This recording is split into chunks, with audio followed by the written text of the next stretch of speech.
The day I'd dreamed about my entire life, the day I'd marry Sterling, was about to be sabotaged in the most unimaginable way. My heart swelled with joy as I imagined walking down the aisle, the sun spilling gold across the historic Charleston Hotel, and every detail perfectly aligned.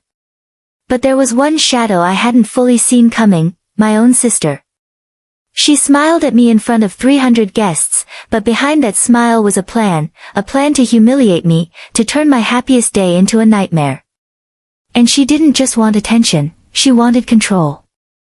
Can you imagine what it feels like to realize someone you love is willing to betray you on the biggest day of your life? I had spent months planning every detail, the flowers, the linens, the seating chart, the cake that cost more than most people make in a month.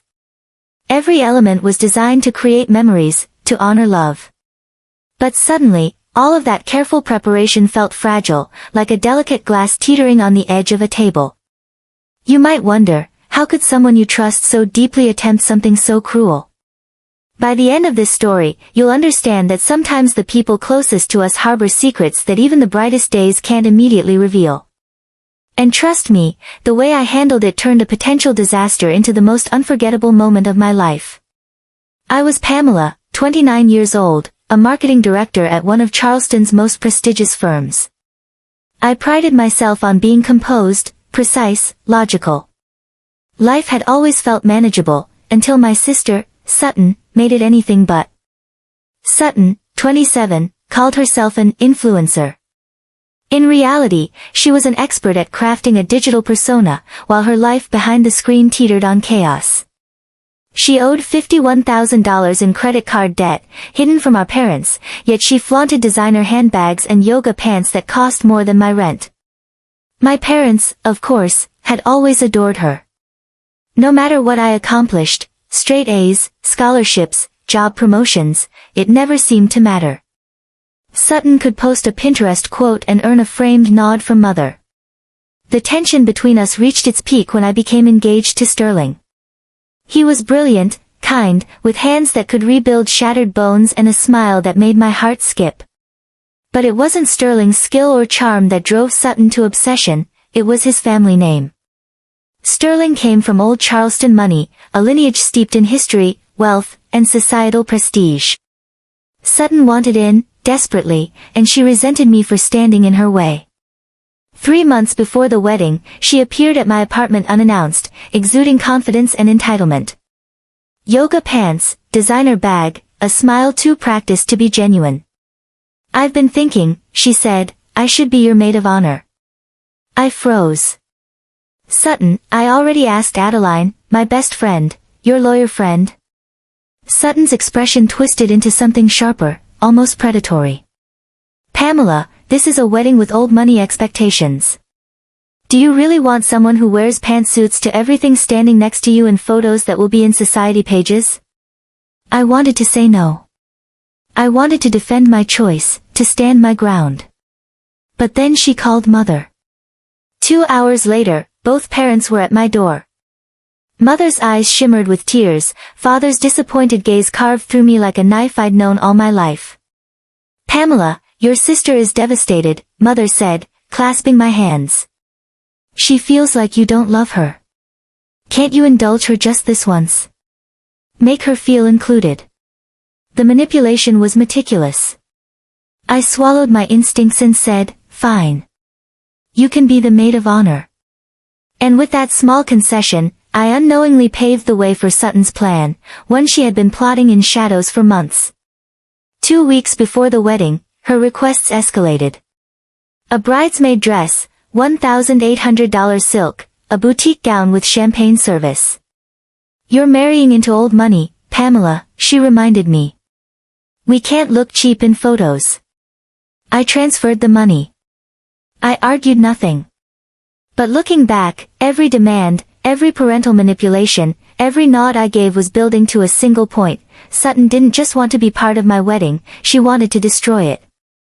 The Charleston Historic Hotel ballroom was a vision. Crystal chandeliers, polished hardwood floors, ivory silk tablecloths, floral centerpieces cascading with roses and peonies. And at the far end, the 6-tier red velvet cake, gilded with edible gold leaf, handcrafted sugar flowers spilling elegantly down one side. $8,500 of perfection, the centerpiece of my carefully orchestrated day. I sat at the head table, Sterling on my left, his hand warm over mine. To my right, Sutton, a champagne-colored silk gown hugging every curve, her hair meticulously arranged. Next to Sterling, David, his best friend and groomsman, a calm, steady presence. Everything was planned. Angles, lighting, even the placement of crystal champagne flutes to catch the glow of candlelight. Dinner had just ended, conversations flowing around us. Sterling leaned close, whispering a joke about a drunken uncle. I laughed, rotating toward him, and in my peripheral vision, I noticed Sutton's hand gliding across the table. A subtle tilt, a practiced movement. She poured a colorless liquid from a tiny vial into my glass. Not a trace, not a ripple, nothing to signal what had changed. But Sutton had overlooked one detail, Adeline. My best friend since law school, seated across from us with a perfect view of the head table. She saw the movement, the vial, the sly smile. My phone buzzed, 5 words, all caps, swap glasses. She drugged it. My pulse raced. I froze, hyper-aware of every detail, the weight of the phone, the condensation forming on the poisoned glass, Sutton's eyes tracking her victory. Sterling whispered a question I answered with a smooth, practiced lie, I'm fine. Adeline's subtle nod gave me the cue I needed. My fingers slid the glasses along the silk tablecloth, liquid hidden from sight, swapping her tainted drink with my safe one. The precision of my movement, honed over years of planning campaigns and presentations, became a shield in this moment of imminent disaster. Sutton leaned back, oblivious, her toxic confidence intact. My heart pounded as the reality hit. I had just prevented a potential humiliation in front of hundreds of people. And yet, the night was far from over. The tension between us crackled like static in the air. Every detail I'd ignored for my parents' approval, every nod to Sutton's demands, every moment I'd swallowed my pride, it all converged in this one perfect, terrifyingly delicate moment.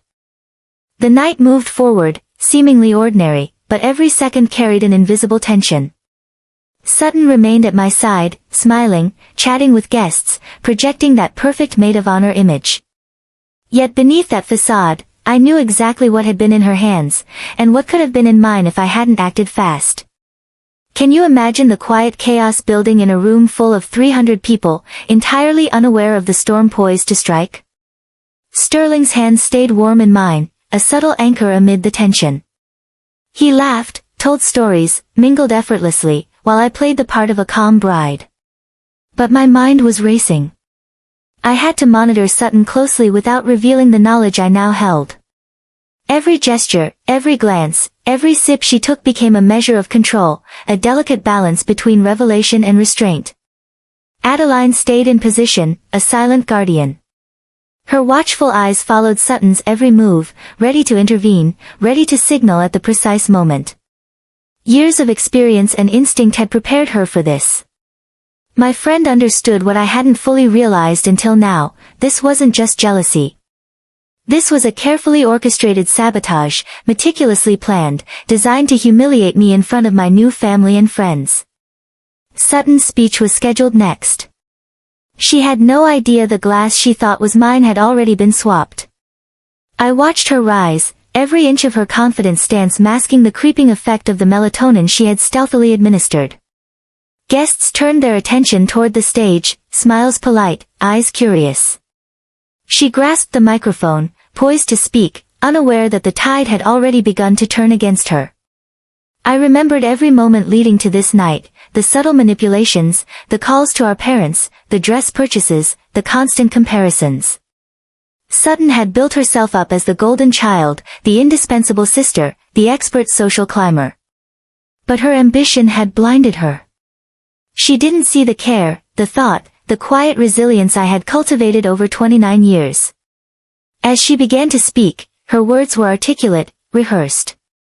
She smiled wide, projecting warmth, the kind of performance that drew attention and admiration. But I could see the subtle changes, the lightness in her step, the slight heaviness in her limbs, the way her voice occasionally faltered at the edges. The melatonin was taking hold, slowly, gently, like a tide pulling her beneath a current she thought she controlled. Sterling whispered a question in my ear. "You okay?" I smiled faintly. "Perfectly fine," I murmured. Yet every nerve in my body was alert, anticipating the moment when Sutton's control would finally unravel. It was as if time itself had slowed, every detail amplified, the soft rustle of her silk gown, the glint of the gold leaf on the cake, the flicker of candlelight across the crystal glasses.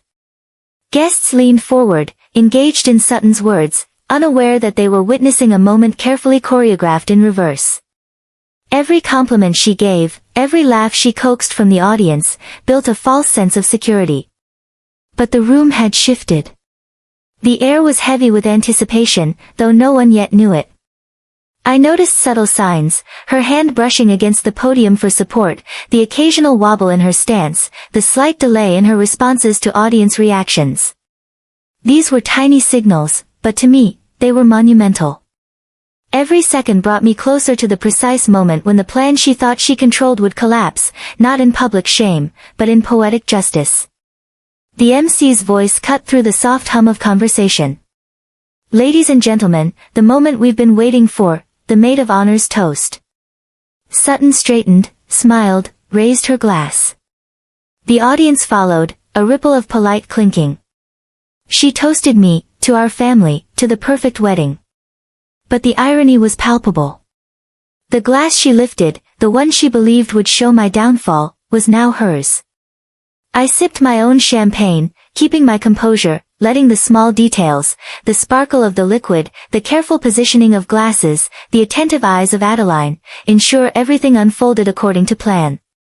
And slowly, subtly, the effect began. Her speech started to falter. Words stumbled, pauses lengthened, gestures became slightly unsteady. Guests noticed nothing, yet to me, it was mesmerizing, a silent, deliberate reversal of fate. I thought about our childhoods, the constant comparisons, the favoritism, the quiet resentment that had simmered for years. Sutton had been the golden sister, and I had been patient, cautious, enduring. But patience doesn't mean weakness. And now, the years of careful composure, of planning, of understanding human behavior, allowed me to orchestrate a counterbalance to her betrayal. Her once fluid speech turned jagged. The audience smiled politely, nodding, oblivious to the subtle unraveling. I felt a quiet sense of satisfaction, not cruel, not vindictive, but affirming. The careful dance of control, the meticulous planning, the years of understanding how to navigate manipulation, were all culminating in this quiet, powerful moment. By the time she finished, I knew the tipping point was near. My heart raced not with fear, but with anticipation of the justice that would arrive naturally, without confrontation, without anger, only the inevitability of truth. Sutton's performance was crumbling, the glass she trusted still in her hand, and I remained poised, composed, entirely in control of what she could not see. The room held its breath. Sutton's speech had begun to falter, yet her forced smile persisted. Every word she spoke wavered, every gesture slightly off, but to the guests, she remained the composed maid of honor. I sat, calm, observing every movement, every subtle tremor, aware of the invisible thread connecting her actions to the plan she thought she controlled. The effects of the melatonin were subtle at first, her hand resting on the podium a fraction too long, a slight sway as she shifted weight from foot to foot. Her eyes blinked more often, the sparkle dimming behind the carefully applied makeup. To anyone else, it was a minor lapse, a brief hesitation. To me, it was a symphony of precision, a signal that the tide was turning. Sterling leaned closer, murmuring a comment about one of the guests, keeping my attention grounded. The warmth of his hand, the reassurance of his presence, anchored me in a moment that could have easily become chaos. I glanced at Adeline. Her eyes, sharp and unwavering, tracked Sutton's every move. One subtle nod from her, and the room would shift in ways Sutton could never anticipate. Sutton's voice began to quiver slightly, inflections uneven as she toasted my perfect life, projecting a manufactured sweetness that now sounded hollow. She was starting to stumble over sentences she had rehearsed countless times. The audience, polite and unaware, clinked glasses in celebration. Yet the subtle signs were undeniable. I felt my heart pulse, not in fear, but with anticipation of the inevitable unraveling. I watched her take a deep breath, steadying herself, but the melatonin was already working, weaving its quiet effects through her body. The confident stride she had practiced turned slightly uneven, her hands sought the podium for support more frequently. Every sip of her glass brought her closer to a slow, inexorable collapse. My mind drifted briefly to the months leading up to this moment, the relentless comparisons, the manipulations, the parental favoritism, the silent battles I had fought to maintain composure. Sutton had tried to turn my wedding into her stage, but the stage was mine to command. I had planned every detail, anticipated every move, and now, in this quiet ballet of control, I saw the culmination of those years of careful preparation. Then, just as she raised the glass again to deliver her final words, her stance betrayed her. A slight wobble, a subtle shift of weight, and the microphone slipped slightly from her grasp. The audience leaned forward instinctively, sensing the change but not its magnitude. I remained poised, every muscle alert, waiting for the final act to unfold. It came in a few measured seconds. The glass she believed would humiliate me tilted, the liquid inside, her own poison chalice, sliding down her throat with her toast. Her eyes met mine for a brief, unfathomable moment, confusion flickering through them. She had expected my downfall, yet here, in this carefully orchestrated instant, her plan had turned against her. I kept my composure, sipping my own glass, letting the illusion persist. Sutton's confidence was intact, but her body was already signaling the inevitable. The heaviness in her limbs, the light-headed wavering of her movements, the subtle blankness creeping into her expression, it all unfolded like a slow-motion transformation, one the audience could not yet perceive. I watched the years of manipulation, of favoritism, of gaslighting my emotions, melt away. Every nod to her demands, every compromise I had made, was now validated not through confrontation, but through the natural consequences of her choices. The universe had orchestrated a poetic reversal, and I was merely the silent witness, composed, dignified, empowered. Sutton's speech faltered completely. Words slurred, her once practiced smile unable to hide the creeping reality. She reached for the podium, gripping it as if it could anchor her, but the melatonin had already taken root. Her body swayed gently, imperceptibly at first, then more clearly. The audience remained polite, unaware, yet the tension in the room was undeniable to anyone watching closely. Sterling's hand squeezed mine under the table, steady, grounding. Adeline, ever vigilant, was ready to intervene if needed, but for now, nature was unfolding its own plan. The final seconds approached. Sutton, still clinging to the illusion of control, stepped closer to the cake, her elaborate silk gown brushing the tablecloth. The anticipation was tangible, almost cinematic, the perfect collision of human intention and unforeseen consequence. And then, the inevitable, her legs betrayed her. The microphone slipped from her grasp. She pitched forward, crashing into the centerpiece she had sought to manipulate, the 6-tier red velvet cake exploding in a shower of gold leaf and sugar petals. The sound echoed, a violent punctuation in a room of stunned silence. 300 guests froze, unable to process the combination of horror and shock. Her body landed amidst the wreckage, the expensive silk gown ruined, her face smeared with frosting, her limbs heavy with the effects of her own sabotage. The chaos was immediate but contained. Sterling moved instinctively, trained hands lifting, clearing, protecting. Adeline's eyes met mine across the room, a quiet acknowledgement that every step had gone according to plan. In that instant, I understood the power of restraint, of precision, of patience. Sutton had attempted to destroy my day, but in a twist of fate, the very act of her ambition became the vehicle for poetic justice. The ballroom fell silent. Time seemed to stretch, each tick magnified by the sheer impossibility of what had just occurred. Sutton lay amid the wreckage of the $8,500 red velvet cake, her once pristine bridesmaid gown ruined, frosting smeared across her face, her body heavy and disoriented.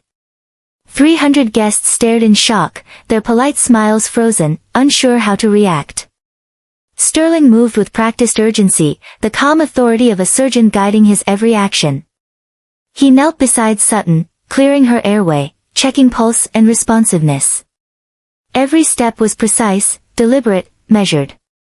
My heart pounded, not in fear, but in a strange mixture of relief and quiet triumph. Finally, the danger she had orchestrated had been neutralized, without a confrontation, without humiliation forced by me. I glanced at Adeline. Her eyes met mine across the room, steady, knowing. The subtle nod she gave me spoke volumes. The plan had worked. Sutton's attempt at sabotage had collapsed under its own weight. Her carefully constructed facade had crumbled, the evidence of her intent clear for anyone who would choose to look closely. Justice had arrived quietly, without spectacle, but undeniably. My parents were frozen at the edge of the stage. My mother's face betrayed shock and a hint of disbelief. My father's expression was a mixture of fear, guilt, and anger, as if finally confronted by the consequences of a lifetime of enabling Sutton's manipulations. Yet I felt nothing but clarity. For the first time in decades, the weight of their expectations, their comparisons, their constant subtle punishments, was gone. I could breathe. Sutton's eyes fluttered, her gaze unfocused. She tried to speak, but only slurred fragments emerged, wrong, glass, the words, simple yet catastrophic, hung in the air. The implication was unmistakable, the confession undeniable. Guests murmured, whispers spreading like wildfire, the truth rippling through the crowd.